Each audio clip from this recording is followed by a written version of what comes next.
Olá, boa tarde. Estamos nesse sábado começando mais um Engenheirando. Você não está no canal errado.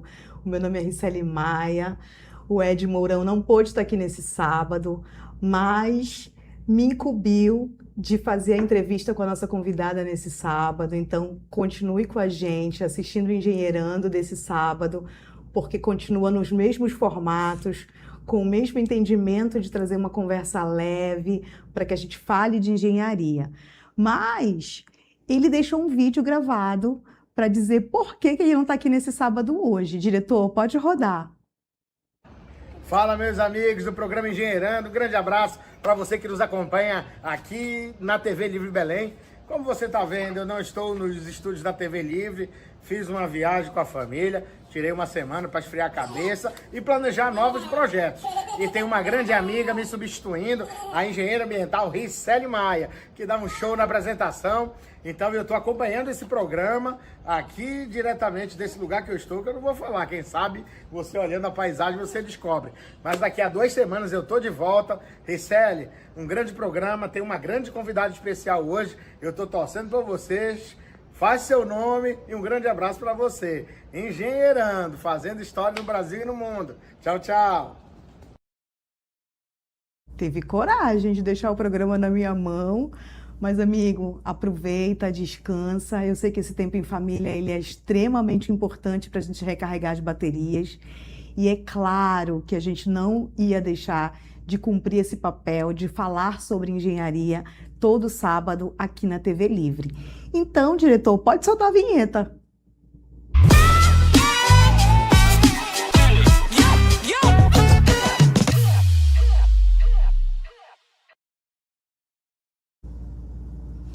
Então, nesse sábado, para a gente conversar sobre engenharia, a gente trouxe uma convidada que é muito especial.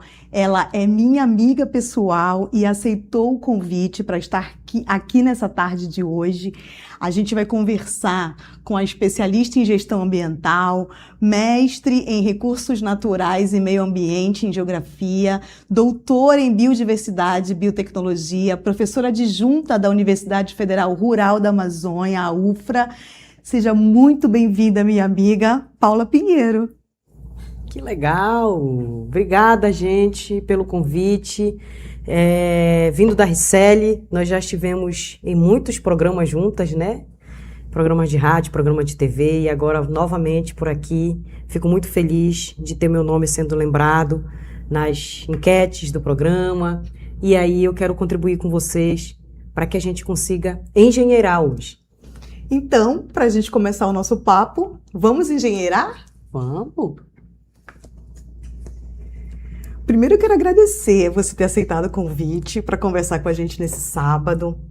E eu quero começar te perguntando, nós somos engenheiras ambientais, fomos formadas por outros profissionais e agora você tem o privilégio, a satisfação de formar novos engenheiros. E eu quero entender contigo, qual que é essa experiência de formar novos profissionais na área ambiental? É verdade. Nós somos da primeira turma, você é da primeira turma, eu sendo da segunda turma de engenharia ambiental na UEPA. Nós não tivemos a oportunidade de professores da nossa área, da engenharia ambiental, nos formando. Então, nós fomos formados por outros professores. E isso faz com que eu fique, né, com a carga muito pesada por querer formar cada vez mais os nossos alunos. Lá na UFRA, eu ainda sou a única engenheira ambiental que eles têm de referência na sala, né, que eles têm de professora, mas eu tento de todas as formas levar para eles o conhecimento necessário para que o mercado de trabalho o absorva melhor ainda. Então, é uma satisfação muito grande ver nos olhos deles, né, o brilho daquela euforia de querer ser um profissional, né? Então, a minha responsabilidade é muito grande para passar para eles tudo que a engenharia ambiental faz. Eu acho que esse é um dos grandes diferenciais que você tem o privilégio e a satisfação de fazer, que é exatamente isso, formar novas pessoas, né? Novas turmas. E o que você tem achado? A gente sabe que a engenharia ambiental começou como engenharia ambiental, mas aí ela teve suas derivações. A gente teve engenharia ambiental sozinha, agora a gente tem engenharia sanitária e ambiental, e na UFRA especialmente é um curso diferente de todos os outros cursos que a gente tem no estado do Pará, porque ele forma engenheiros ambientais com ênfase em recursos Em energias renováveis. Energias renováveis. Isso. Então, como que você vê essa formação específica na UFRA diferente das outras formações, das outras faculdades? É verdade. O curso de engenharia ambiental na UFRA, historicamente, foi formado por engenheiros eletricistas, né? Então, é uma equipe de professores que eram da área de energias renováveis e que fomentaram o curso na forma como ele ainda é hoje, no campus Belém. Porque no campus de Capanema, ele já é engenharia ambiental e sanitária. Já iniciou como engenharia ambiental e energias renováveis, mas mudou para engenharia ambiental e sanitária. Por que que isso aconteceu, né? Porque no Brasil todo, os cursos foram se unificando, né? O que era engenharia ambiental puro virou engenharia ambiental e sanitário, o que era engenharia sanitária virou engenharia sanitária e ambiental. Por quê? Porque a normativa, a resolução do CONFEA e do CREA, ele dá competências legais e atribuições para a gente fazer as nossas profissões, né? Regulamenta as nossas profissões. Então, existe a resolução CONFEA que dá as diretrizes para o engenheiro sanitarista e a resolução CONFEA que dá as diretrizes para o engenheiro ambiental. Com a unificação dos dois, aí sim a gente passa a ter as atribuições dos dois, tanto os engenheiros sanitaristas quanto os ambientais e sanitaristas. A UFRA veio na contramão, continua ainda na contramão no campus Belém, apesar da minha insistência de que há necessidade da gente se organizar, porque o aluno que forma na UFRA em engenharia ambiental e energias renováveis, ele acaba não tendo as atribuições das energias renováveis, porque é uma atribuição específica dos engenheiros eletricistas, então há ainda essa dificuldade. No entanto, a formação do engenheiro ambiental na UFRA ela é uma formação mais tecnológica, é uma formação mais holística, então ela deixa de ser uma formação mais fechada em saneamento ou fechada em gestão ambiental em si, como é da UEPA. A gente tem uma diferença muito grande ali. A engenharia ambiental e sanitária da UFPA, ela é muito mais focada em saneamento, e a engenharia ambiental e sanitária da UEPA é mais focada em gestão ambiental e menos em saneamento. E aí a UFRA vem na contramão disso tudo, mostrando que ela tem uma formação mais tecnológica, mais técnica, mais focada em geoprocessamento, em sistemas cyberfísicos, focado em energias renováveis também. Então acaba que o aluno da UFRA, a formação do aluno da UFRA, ele é uma formação mais que eu chamo de abrangente, mais tecnológica do que os outros dois, pelo que a gente vem observando nos últimos... Eu estou lá há 14 anos, né? Então, é 14 anos que a gente vem formando já alunos dentro dessa vertente. Apesar de ele não ter essa atribuição, mas ele acaba tendo uma visão muito maior do que outros que só têm uma visão mais fechada. Foi um momento muito desafiador. Confesso que em muitos casos eu tentei desistir, e era choro em cima de choro, e era volta para casa, e final de semana, mas não tinha como. Desistir nunca foi uma opção e nem vai ser na vida da gente que nasceu pobre e que precisa estudar e que precisa melhorar da vida. Então eu continuei, fui continuando. Formei, já fiquei no estágio onde eu estava, né? Eu estagiava no CIPAM, já fui contratada, minha primeira carteira assinada foi logo depois do meu estágio, contratada lá como analista ambiental. Engenheiro júnior, na verdade. Foi assinada como engenheira júnior, e nesse mesmo ano eu passei no concurso público, né? Então já fui para o concurso público, que quem nasce pobre, gente, a gente precisa ter um salário no final do mês. Então é muito complicado. Não dava para empreender, não dava para entrar de carrão de cena no empreendedorismo, porque eu não podia não saber quanto eu ia receber no final do mês.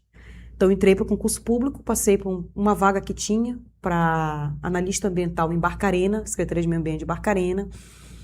E aí foi outro fluxo, né? Vai e vem todos os dias de Barcarena. Pega o barco de manhã aqui em Belém, no Ver o Peso, vai para Barcarena, trabalha e volta. Então, todos os dias isso. Fazer a especialização à noite, depois eu entrei no mestrado, depois eu vim para cá, para Belém, estive na Secretaria de Meio Ambiente do Estado, estive no Corpo de Bombeiros do Estado, na Defesa Civil. Defesa Civil eu passei uns 3 anos, quase 4 anos, foi um divisor de águas na minha vida também, de formação. Por quê? Primeiro que é o militarismo, né? Eu era mulher, era chefe, E aí tomava conta de operações, das questões ambientais no Corpo de Bombeiros, na Defesa Civil. Foi um trabalho muito legal. E aí depois fui para a UFRA, como professora substituta. O primeiro concurso foi para professora substituta, passei e depois fui para concurso de professora efetiva, onde eu já estou há esse tempo todo aí, 12 anos, vou fazer agora em abril, com mais 2 anos de professora substituta, 14 anos de UFRA. E lá é muito desafiador também, né? Porque a gente passa por lugares, muda de gestão e é uma coisa, ata e desata, mas é muito legal. Esses últimos 2 anos pela COP30, aos 40 anos, eu resolvi empreender, né, e sair da dedicação exclusiva da universidade e abrir a empresa, com a experiência gigantesca de cuidar de ter que trabalhar com profissionais, de fechar negócio, de estar no chão, de ir para o campo, de meter o pé na lama mesmo, de chuva, de sol, de fome, de dia e de noite. As principais obras da COP30 foram licenciadas por nós, né, na Marajó Meio Ambiente. E aí foi também um grande aprendizado, foi um grande desafio, porque não saber muitas coisas da prática do canteiro de obra foi para mim muito desafiador. E ao mesmo tempo foi aprendizado. Então eu disse que esses últimos 3 anos eu aprendi o que eu nunca aprendi durante o tempo inteiro de professora, que a prática mesmo é bem diferente do canteiro de obras, o dia a dia. Então quem vê o close da professora Paula hoje Pinheiro estável, né, não imagina o quanto que você já passou, o tanto de desafio que você enfrentou e que você superou todos com muita garra, sendo muito forte, porque não é fácil deixar tudo para trás e começar do zero aqui em Belém. Eu imagino que não tenha sido dias fáceis, mas valeu a pena, né? Quando a gente olha, eu imagino que você olha para trás e deve dizer assim, valeu a pena, eu consegui.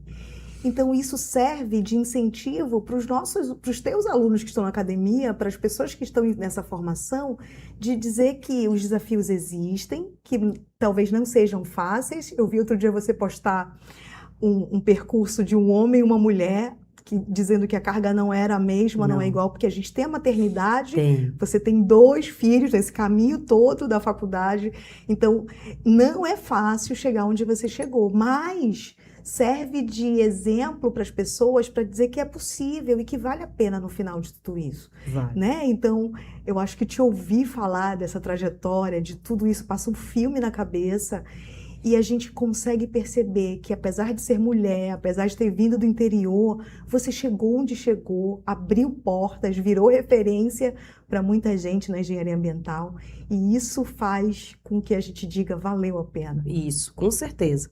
Eu sempre, quando olho a trajetória e costumo falar, eu não falava disso, né? Eu não sei se tu percebes, mas eu nunca falava disso, né? Aí eu fui fazer uma palestra outro dia com a Mútua Nacional, e aí o presidente Francisco falou assim, por que tu não fala da tua trajetória? Eu falei, não, eu acho que não gosto de me fazer de coitadinha, eu acho que é muito vitimismo, não sei o que. Não, Paula, a tua história é muito, como é que ele chama? Inspiradora. A tua história, tu precisa contar a tua história para que as pessoas possam se inspirar, porque tu é um caso de sucesso. Tu é um caso que saiu do nada e se tornou uma doutora, uma referência. Então, não é simples, não é fácil. E tu não pode diminuir isso. Pelo contrário, tem que ter orgulho disso. E aí eu acabei começando a contar. Acho que já tem umas 4 palestras. Teve uma que eu chorei, que eu não conseguia continuar a palestra. Uma que eu fiz em Brasília, agora no encontro de engenheiros ambientais do sul e sudeste do país, né? Encontro sul-sudeste de engenheiros ambientais. Eu não conseguia parar de chorar, porque eu lembrei como foi que eu entrei no ensino médio, né? Foi horrível, assim, porque a minha mãe e eu ficamos dormindo na fila da escola. Vocês não têm ideia, hoje os professores andam atrás de vocês para estudar. Hoje tem bolsa permanência, hoje tem bolsa buscativa. Tem uma história toda para que você... Eu, quando fui para entrar no ensino médio, a mamãe teve que dormir na fila de sexta-feira, a matrícula era segunda. A gente teve que, com o papelão, dormir na fila da escola, eu e a mamãe da escola pública, para a gente começar a entregarem as fichas na segunda-feira. Quando entregaram as fichas, não pegou nós. Não tinha mais vaga para mim, para eu estudar. Quando eu cheguei em casa, chorando, a vovó disse, o quê? Eu disse, não, vovó, não conseguimos, não tinha mais ficha. Como assim não tinha mais ficha? Não consegui, não vou, não vai estudar, a mamãe disse. Nós estamos desde sexta lá e não conseguimos ficha. A vovó pegou eu pelo braço, com a pasta de documento e veio comigo, lá da Baixada de Abaeté para o centro, que a escola era no centro.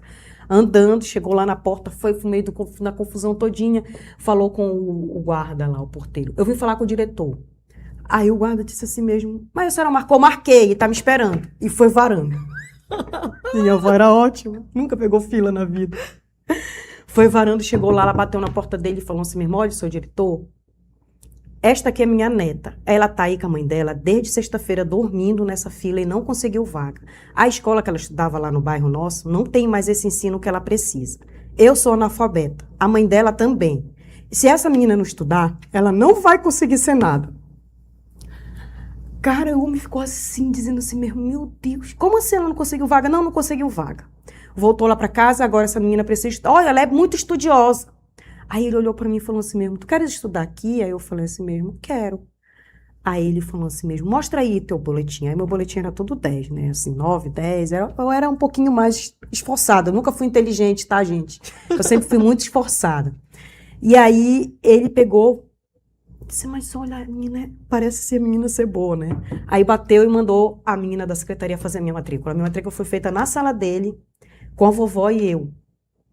E aí esse foi o ensino médio. Então, eu conto essa história, ela me marca muito, porque... Podia ter desistido. Pronto, eu não podia ter estudado. Se não fosse minha avó sair de lá, com a força e a garra que ela sempre teve, e fazer confusão, eu não teria matrícula. Então, até para o ensino médio já foi difícil. Então, ou seja, a gente não tem a educação para quem nasceu pobre, gente.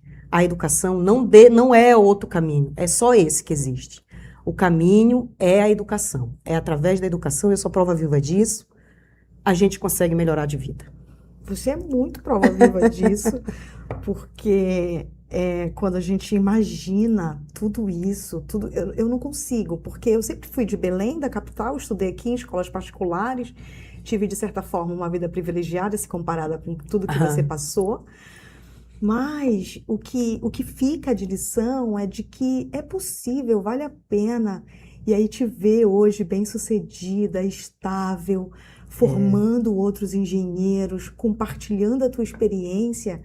Isso é muito gratificante. Eu acho muito engraçado, né, Risélia, que as pessoas elas veem a gente hoje, né? Então, é sobre isso. As pessoas veem hoje a Paula no Toyota Corolla Cross, morando na Avenida Nazaré, mas não sabe a história, né? Então. E a história, ela tá aí para ser contada. E a gente está contando de vez em quando em alguns lugares agora. E é importante. Antes eu não contava, mas hoje eu tenho contado. Eu sou do time do Francisco. Eu acho que é super importante você compartilhar, porque acaba inspirando e acaba dizendo para as pessoas que vale a pena. Isso. Que não é fácil, imagino que não tenha sido fácil, mas que no fim vale a pena, sempre vale. Muita gente me pergunta, Risélia, sobre como foi o início da carreira, ou como é que é, né, essa história de assédio, de formação, de tudo. Eu trabalhei muito com homens, né, para nós nunca foi fácil, né, tu é da primeira turma, eu já estou na segunda. Éramos poucas mulheres na turma, né, era uma turma majoritariamente formada por homens. Eu costumo dizer que eu me vesti de homem para poder estar no ambiente. A minha voz sempre foi grossa mesmo, e ela ficava mais grossa ainda para eu estar no ambiente. Então, eu trabalhei em ambientes muito, muito machistas, mas eu consegui sobreviver, né? De que forma a gente fez isso? Se organizando, tentando não deixar brecha, tentando não brincar. Eu costumava dizer que meu cabelo nunca foi assim, solto, bonito. Nunca usei calças apertadas, blusas parecendo algo assim. Sempre tentei me vestir o mais homem possível para poder sobreviver, infelizmente, nesse mundo machista e misógino que a gente vive hoje.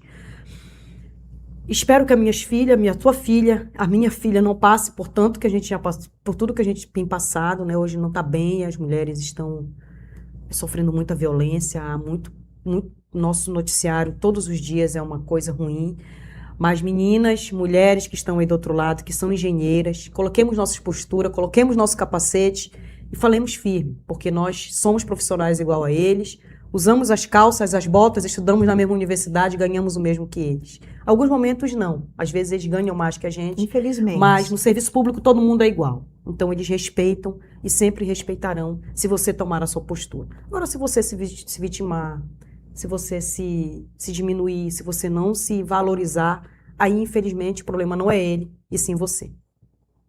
Agora, vamos falar de uma outra versão da Paula Pinheiro, porque para mim você tem várias versões. Ah, meu Deus. Então vamos falar sobre essa, que de alguma forma você é culpada por eu estar hoje na presidente da Associação dos Profissionais.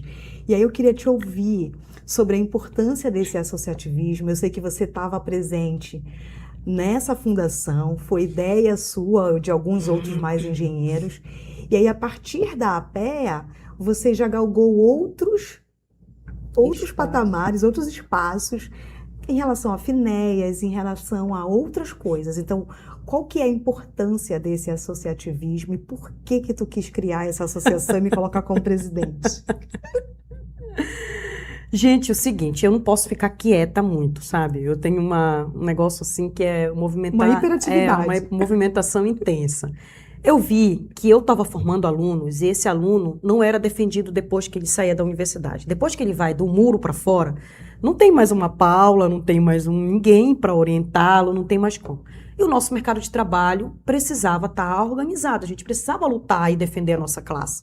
Então, existia concursos com valores muito baixos, existia só analista ambiental, os engenheiros, as empresas não queriam assinar nossas carteiras como engenheiros, porque o engenheiro ambiental faz tudo. O que é que o engenheiro ambiental é? Não sei o quê, não sei o quê.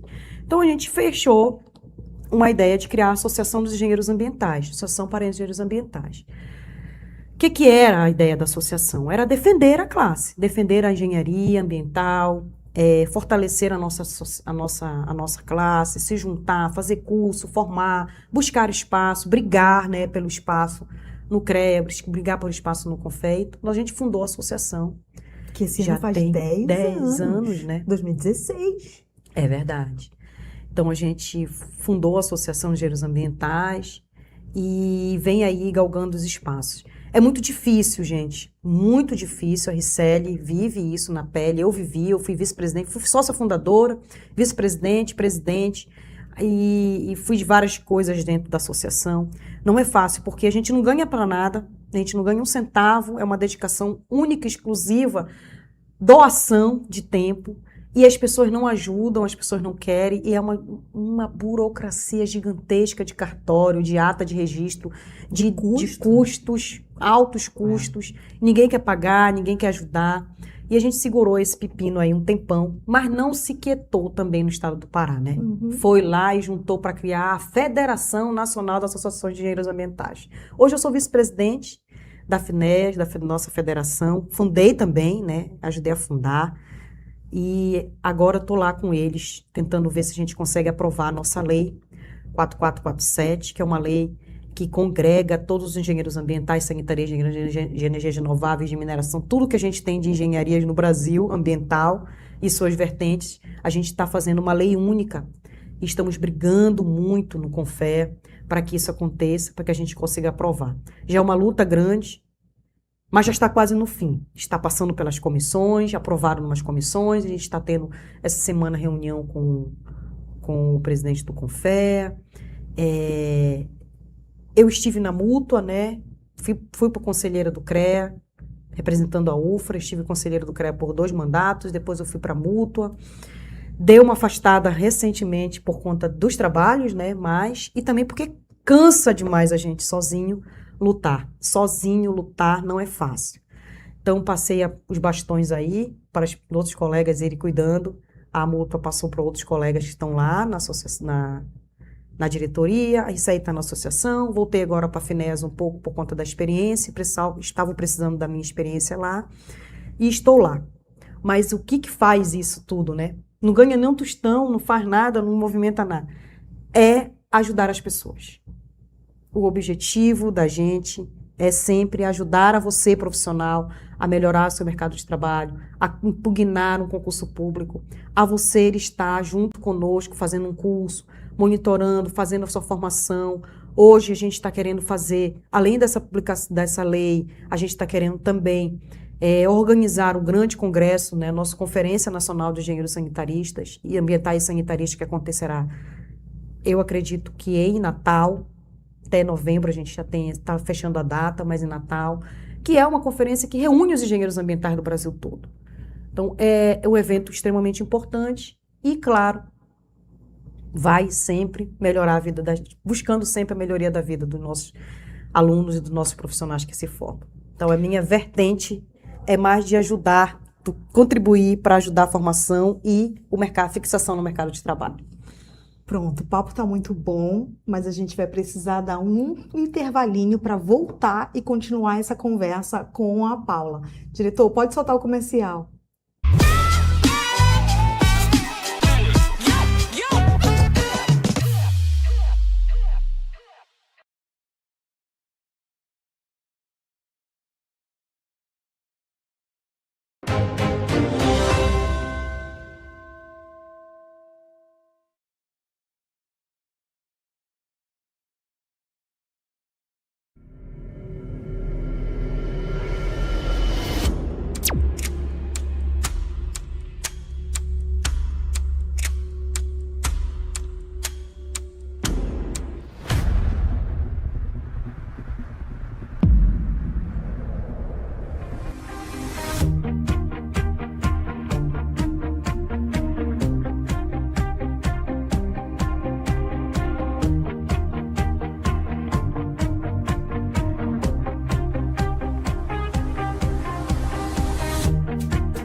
Barbearia de qualidade, aqui no bairro da Batista Campos. Estrutura de qualidade para atender você. Atendimento e serviços que fazem você voltar. Vem na Dom Mourão.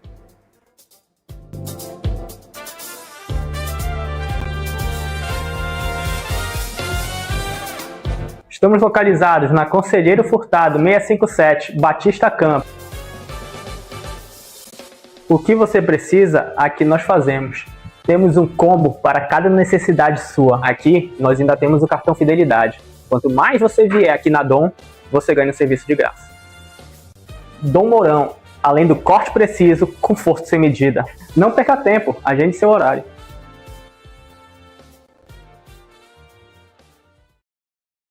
Você que precisa de serviço de qualidade de engenharia, essa mensagem é para você. Aqui nós transformamos necessidade em resultado, no planejamento e execução. Entregamos serviços com eficiência e agilidade. Você escolhe o combo ideal e a nossa equipe cuida do resto. Aqui na Ed Engenharia, cada detalhe importa. Nós entendemos que nós não construímos apenas obras, prédios, casas, nós construímos sonhos. Entregamos confiança, credibilidade e segurança. E o nosso padrão de qualidade começa desde o projeto e só termina no último parafuso. E para facilitar ainda mais, criamos combos especiais de serviço que reúnem exatamente o que você precisa sem complicação. Atendimento humanizado, compromisso em nossos processos e alta performance em nossas entregas. Entre em contato, fale com o nosso time, descubra o combo perfeito para você e vamos juntos construir o seu resultado.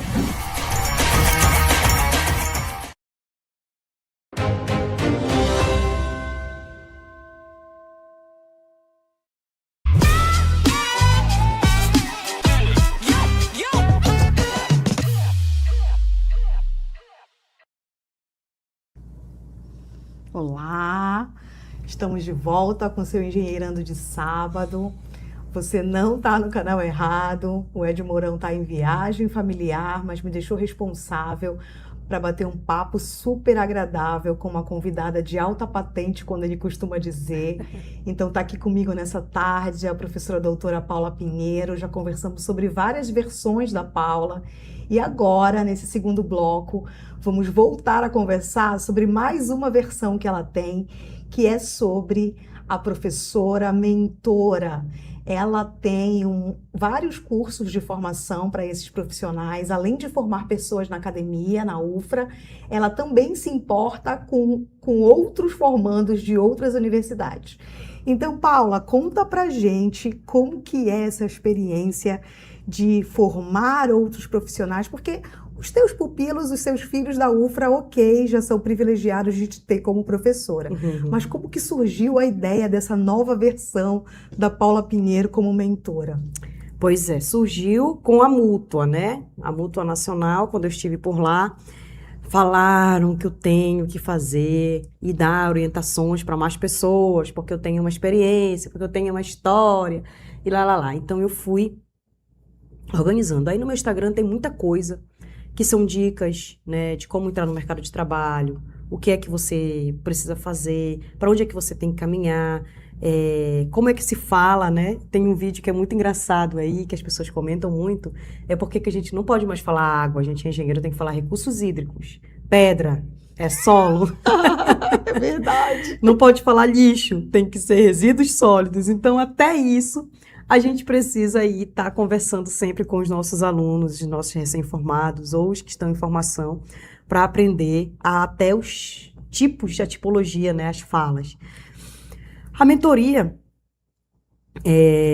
era para estar melhor, é que eu não tenho tempo para cuidar um pouco, então acaba que eu vou mais dando palestras, participo muito de centros acadêmicos, palestras em centros acadêmicos, nas outras universidades, participo muito de semanas acadêmicas, Semana do Calouro, Dia do Meio Ambiente, a agenda sempre está muito lotada, porque eu gosto muito de fazer essas palestras, de falar, mas a ideia da mentoria, Riceli, é exatamente ajudar mais de perto as pessoas que querem melhorar a sua vida, né? A Tem sua uma profissão. específica do currículo, né? Como que é? Não tem uma? Tem uma que eu tenho falado muito sobre o currículo, né? Como é que você se porta numa entrevista de emprego? Qual é o currículo que você apresenta? Você sabia que tem um currículo Lattes, tem um currículo Vitae. Qual é o que você leva para a empresa?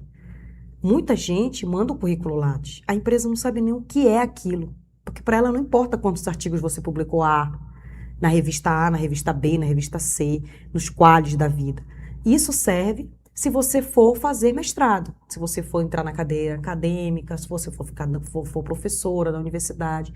Para isso serve o currículo Lattes. Mas no dia a dia, no chão da fábrica, para mandar para a Hidro, por exemplo, com a amiga Brunella lá, tem que mandar o currículo Vitae. E o seu currículo, como é que ele tem que estar? Como é que você está se apresentando? Então eu tenho aí umas dicas bem legais para as pessoas, está lá no meu Instagram o caminho para seguir, se quiser ter essa dica mais de perto, de quem é sucesso.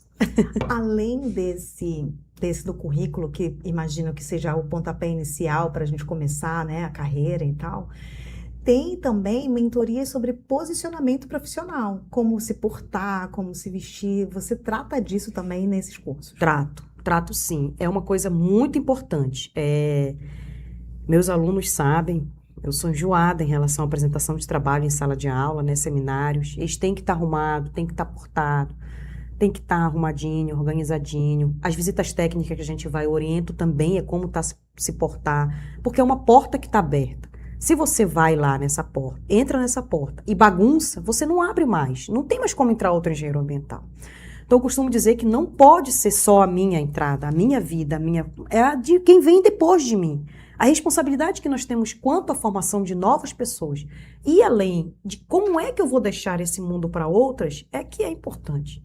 Então, não adianta eu abrir a porta, só eu entro, só eu me dou bem e pronto. Não é esse o objetivo, né? O objetivo é que a gente se una. Por isso que a gente fez associativismo, né? Por isso a história todinha contando aqui para vocês, por que com associativismo?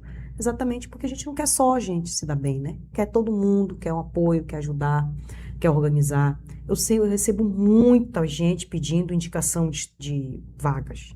Todo mundo que precisa de estágio, todo mundo precisa ter uma vaga. Paula, me indica alguém, me orienta alguém. Então, às vezes, é muito difícil indicar.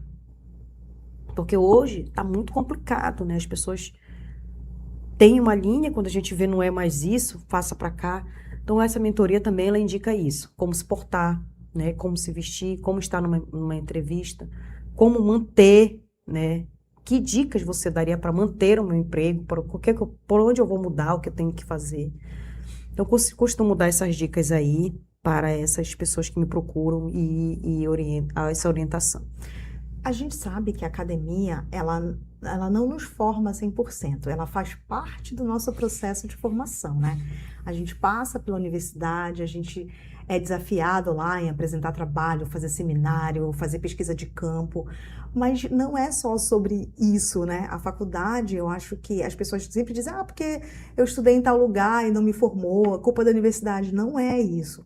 Eu acho que é um pontapé inicial, mas que depende de cada um de nós a busca por essa capacitação, esses treinamentos, esse entendimento. Então, eu penso que a versão Paula professora inicia esse tempo de entendimento da academia e depois vem o segundo nível, que é a professora Paula mentora, que já diz, como fazer, como se portar, onde isso acontece. Então, isso é um diferencial dos alunos, dos seus alunos da UFRA. Sim, sim, com certeza. A minha ideia, as minhas dicas que eu dou nas salas, e outra coisa, o aluno, ele passa 5 horas comigo em sala de aula, né? Eu dou aula 2 horas, não tem uma disciplina que são 3 horas, né? 3 horários de 50 minutos.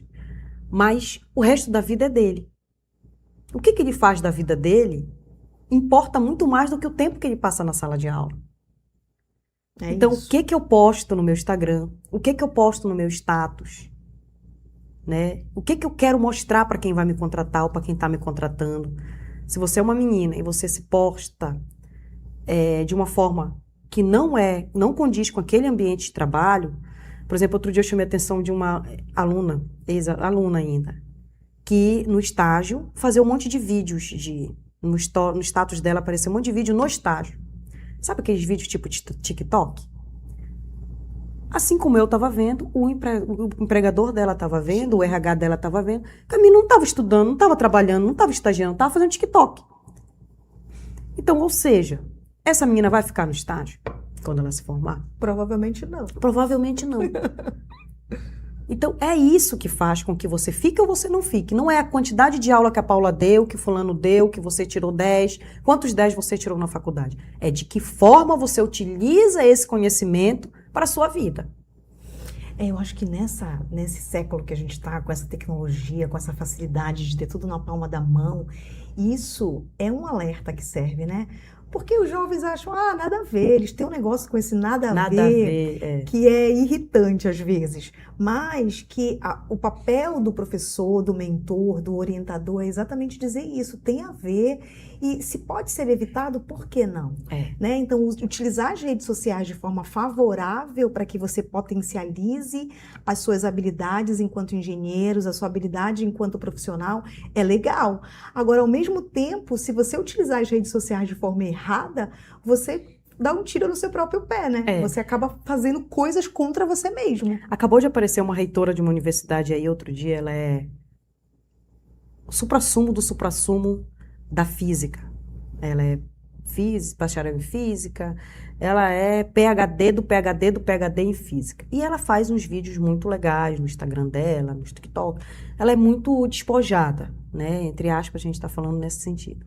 É um exemplo que eu quero dar para vocês. Mas ela pode. Olha o topo da carreira que a mulher tá.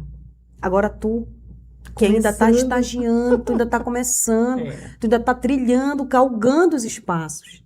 Então, esse espaço, tu vai poder fazer isso? Vai, nada a ver, eu posso ter a minha vida normal, viver normal. Pode, meu amor, pode. Mas seja concursada pública, seja dona da empresa, faça TikTok, mas seja dona da empresa. Enquanto você não for dona da empresa, minha irmã, bora trabalhar, como diz o nosso amigo lá do Líder. Eu acho que esse é um dos desafios da formação desses novos profissionais, né? Porque eles entram na academia muito jovens, né? Antes dos 18, às vezes, com seus 17 anos, e aí começam a galgar esses desafios e acabam extrapolando no sentido de não ter esse equilíbrio, porque a vida é feita de equilíbrio. É claro que a gente pode usar, né? Pode, mas desde que seja de uma forma coerente e que não vá te atrapalhar de alguma forma. Vamos falar de outra Paula agora? Vamos. Da nova Paula?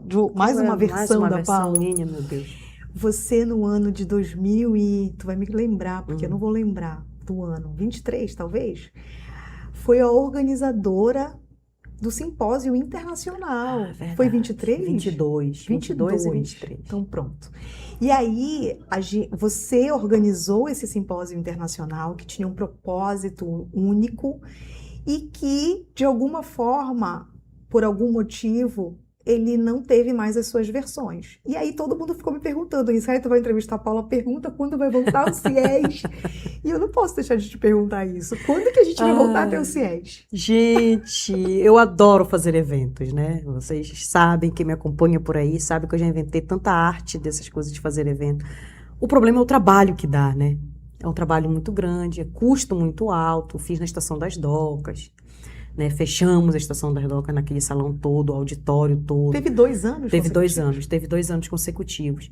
E depois eu não tive como ainda fazer, ter perna para fazer de novo.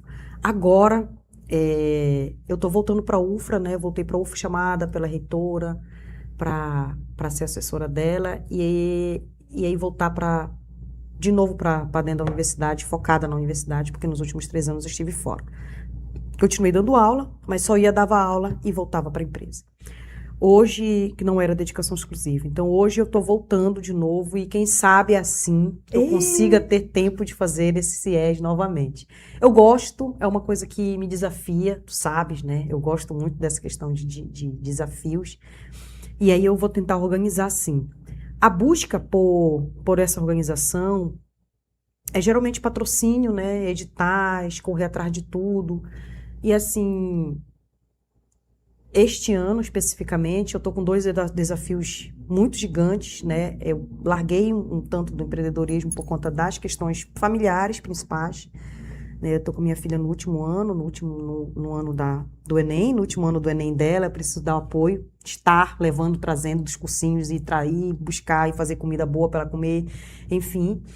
Paulinho também é um desafio, né? Paulinho foi para o 6º ano, então muda muita coisa, é um professor que entra, professor que sai, é uma coisa muito diferenciada, por ele ser atípico e tem muitos desafios, e aí eu tenho que estar presente. Então a minha ausência em outras coisas que eu posso fazer e que eu gosto de fazer, estão muito mais relacionadas às questões de casa, de família, de organizar as coisas em casa do que de qualquer outro, porque eu atrás de patrocínio eu vou.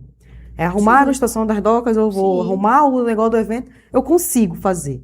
O problema é que quando eu dedico tempo para essas outras coisas, eu acabo abdicando de um tempo que é necessário de casa. Então, a minha ausência nos últimos 3 anos, por conta da COP30 dos trabalhos, foram muito sentidas pelas crianças, pelo marido. E aí eu fui tendo que recuar. Eu tive que recuar um pouquinho.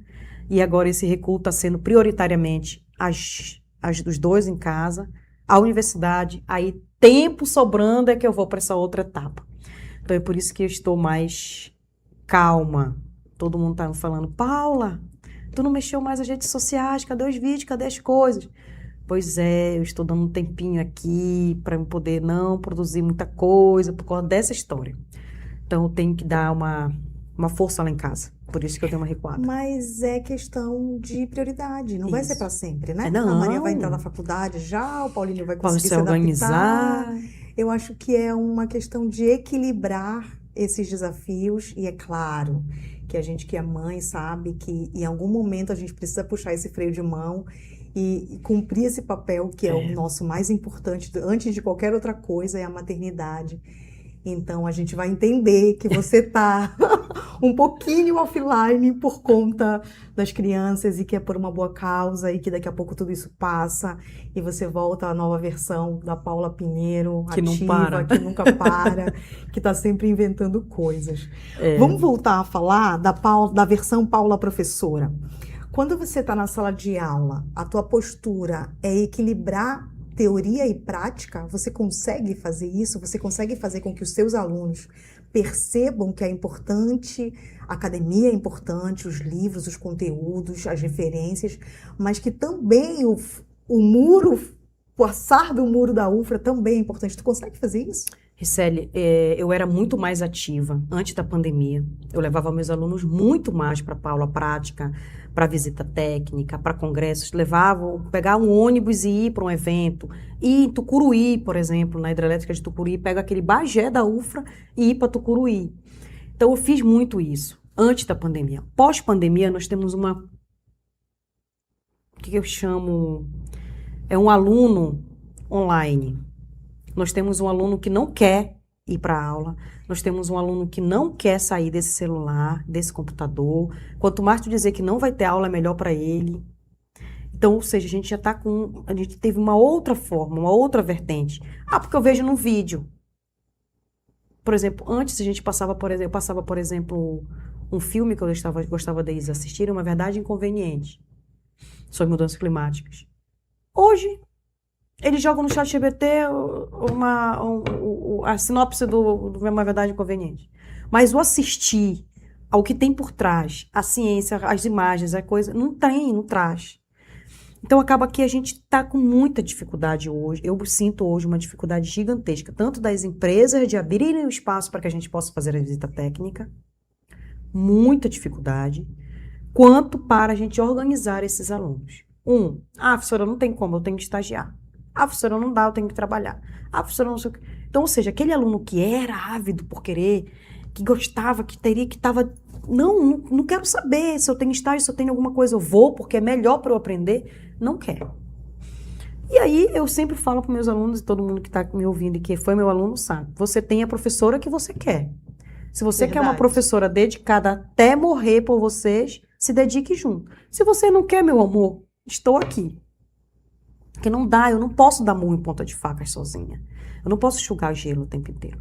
Este ano eu tenho programado 2 viagens, 2 atividades práticas para o calouro, que é a aula prática de água, de tratamento de água que eu levo na COSAMPA sempre, e estou querendo levar os formandos para a hidro, né, com os nossos contatos que já estamos abrindo o leque, que é uma coisa prática também, que é levá-los para uma coisa prática. Eu levo sempre no aterro sanitário. Eu gosto muito, queria muito que eles... Eu levo na obra, em algumas obras eu consigo levá-los. Levei ano passado na Roda Marinha.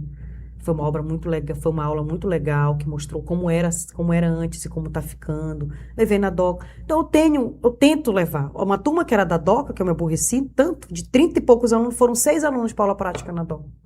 Aí para eu conseguir essa visita técnica na Secretaria de Obras do Estado, foi uma luta.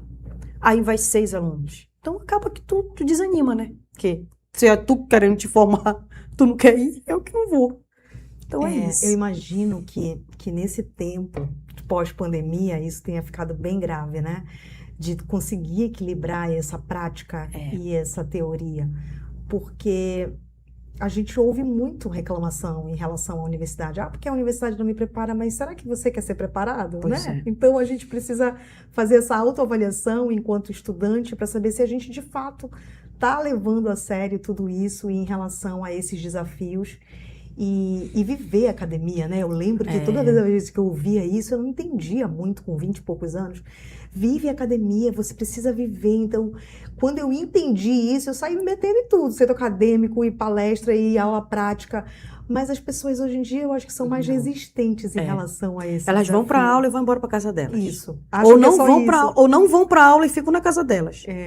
Então, isso daí é muito, muito, muito complicado. Eu acredito, eu ficava na universidade, né? Eu estudava à noite, então eu saía da polícia, eu trabalhava na polícia militar, saía de lá 1h da tarde e ia para a UEPA.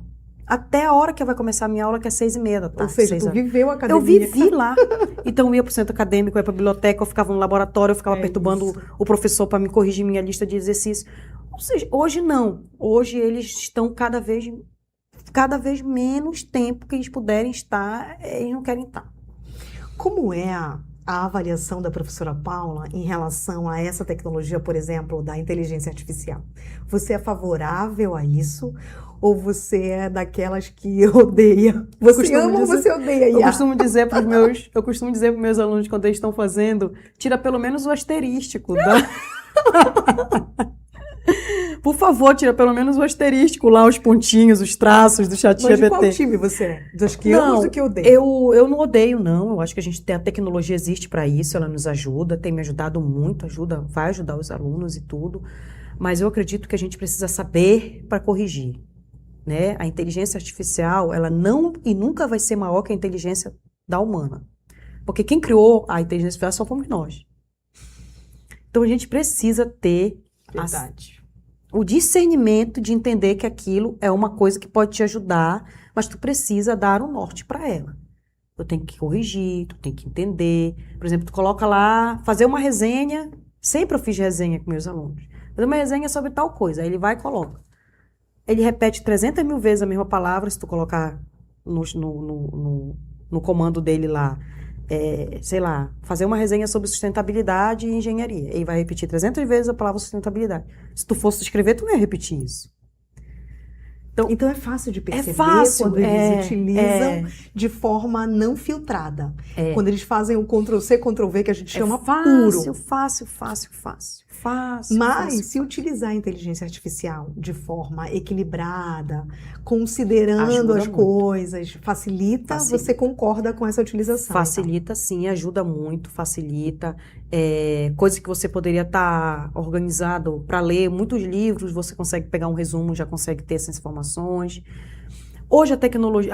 eu sempre fui a favor da tecnologia, acho que a tecnologia ajuda muito, mas o que eu prezo, o que eu acho, o tempo que você pudesse dedicar à sala de aula, a ouvir, porque a aula que você ouve lá no YouTube, a aula que você ouve, ou que você lê, ou que você está vendo em algum vídeo, não é a mesma que a Paula está dando, porque a Paula esteve num canteiro de obra, a Paula esteve numa experiência, a Paula teve com um exemplo que é diferente do cara que está ali. Então, às vezes, a gente perde a oportunidade de ver o que a pessoa tem de conhecimento, que a aula ela não é o ipse-item daquilo que tu leu lá na academia, no livro. Ela é o contexto. Então, a aula é essa contextualização. Quando você perde isso, você perde uma visita técnica, você perde uma oportunidade, um estágio, você perde um evento que cria um network gigantesco, aí não tem como ser o melhor aluno. É desafiador, né? É desafiador conseguir equilibrar tudo isso. E a gente já está indo para o final, amiga, do programa, mas eu não posso deixar de te pedir essa dica, de te pedir esse conselho, como essa profissional que passou por tudo isso que você compartilhou com a gente nessa tarde. Qual que é a dica de ouro que você pode deixar para todos os engenheiros em formação do estado do Pará que estão assistindo essa entrevista? Qual que é a dica de ouro que a Paula Pinheiro pode dar para eles? Construa seu currículo. Desde a hora que você chegou na universidade, construa seu currículo. Se você vai para a academia, seguir carreira acadêmica, se você vai abrir um negócio, se você vai criar uma coisa, você pode ter uma patente, por exemplo. Eu tive uma ideia aqui de revolucionar a questão dos resíduos sólidos de Belém. Então, você pode ter uma patente com isso. Você pode ser um cientista. Então, o que vai fazer isso é a sua dedicação. Quanto mais você se dedicar, quanto mais você se organizar nesse tempo que você precisa dentro da universidade, aproveita a universidade, aproveita o ensino, aproveita a pesquisa, aproveita a extensão, o centro acadêmico, os eventos, porque isso vai fazer você ser a pessoa que você é depois. Eu costumo dizer, Riceli, que nós, por exemplo, nós fomos abrindo o caminho, né? Nós fomos desmatando para vocês o caminho da engenharia ambiental. Hoje está muito mais fácil. Hoje, quando você for estagiar, você já vai estagiar com engenheiro ambiental. Quando você for para o seu primeiro emprego, você já vai com engenheiro ambiental. Antes, a gente não era isso. Então, aproveita essa oportunidade de trazer isso, de buscar essas informações, de sugar o teu chefe, de pegar orientações, que essas são as melhores coisas que vocês têm a fazer. Me formei agora. Tem uma coisa lá da minha mentoria também que fala isso. Eu me formei agora, o que eu faço? Então, o que você vai olhar e você vai fazer? O que eu construí? Eu fui fui da iniciação científica a vida inteira. Vai para o mestrado, meu amor. Você tem currículo para isso. Ah, mas eu não fiz nenhuma publicação, não sei o que, não sei o que. Vai para estágio, vai para o mercado, vai buscar uma especialização em segurança do trabalho, nessas áreas afins, e vai para um trabalho. Ah, eu quero ser concurseira. Então, mete ficha aí no concurso, mas também tu vai ter que ter título, viu? É verdade. Eu costumo dizer que o concurso, tu pode tirar 10 no concurso, mas se tu não tiver nenhum título, tu não entra. Porque tem a prova de título, que é a segunda etapa.